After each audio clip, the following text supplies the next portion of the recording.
We're leading by a lot. We're leading by numbers that nobody's ever seen before. Some people said, I really don't believe these polls.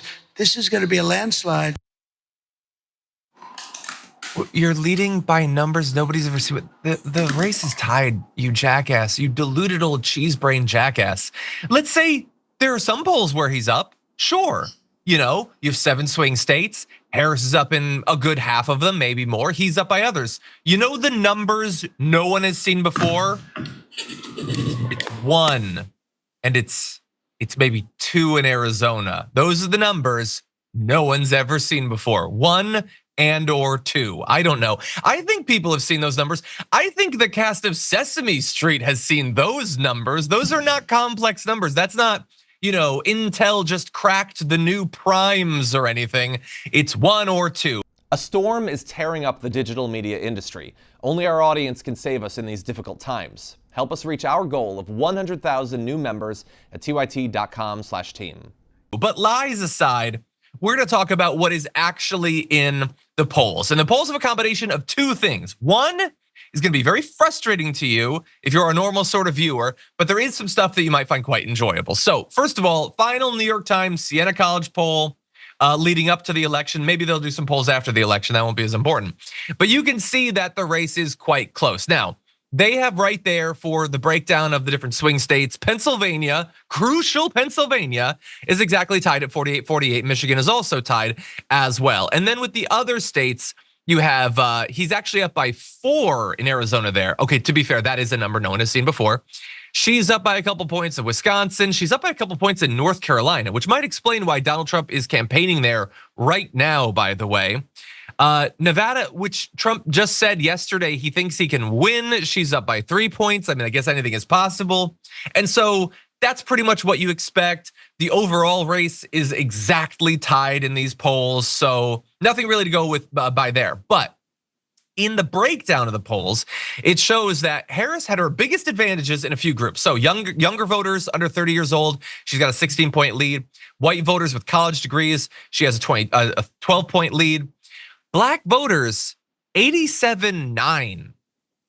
Now look, that's, I believe, registered voters. Maybe it shakes out a little bit different, but if that was the number, that means he is underperforming 2020 among black voters by 3 points, or a quarter of his support among that demographic. And I just want to pause there, because remember, no, Donald Trump is breaking new ground, baby. Oh, all these black voters just absolutely love him. He's selling shoes or whatever other condescending BS that you hear on Outnumbered or The 5. He's at 9%. That's John McCain stuff. That's Mitt Romney stuff. Come on, that ain't impressive. And anyway, we can also bring up, as Francesca weighs in, the gender gap is very significant. I definitely have thoughts about that, but what do you make of the final state of the polling? It is still incredibly close. So I am nervous, I think I'm nervous. I think we are all staring down the prospect of another Trump administration and are truly terrified that this is a guy who needs this office in order to avoid accountability for his crimes, the ones that he did the last time he was in office, to say nothing of the new plans under Project 2025. But look, I think this is a good sign overall for Harris. I do think that, look, elections, John, since 2016 haven't gone all that well for Republicans. Let's just be honest. And now the fruits of their 2016 labor, which were installing their, theocrats in the Supreme Court, are now bearing out. And there is a body count for that. Women are dying in states like Texas and Georgia and Florida from things like miscarriages. So I do also think there's, the Jesse Waters, if my wife voted for someone else, there is a paternalism happening writ large from men to women. And I think women are paying attention to that. And we don't like, and they don't like, even Republican women don't like being told that they have to vote in line with their, male partners or whatnot. So, but yes, it's heartening in some ways, but it's still way too close to be comfortable and excited about. There is that Iowa poll, however.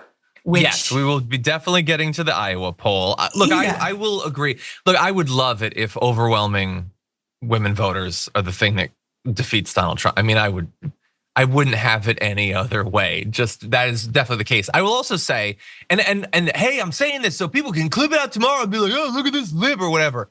I'm feeling more confident than I was 1 week ago. Started to feel a little bit confident with David Schuster on Tuesday, and there's been some good news since. I'm feeling okay. I'm not feeling super confident. He can definitely win. Terrible things can and often do happen, but I'm feeling more comfortable than I was. I will just say that. Thanks for watching our video. Did you know that you can support our show by becoming a subscriber? Just click the subscribe button and also ring the bell so that you get notifications when we're live or when we post new content.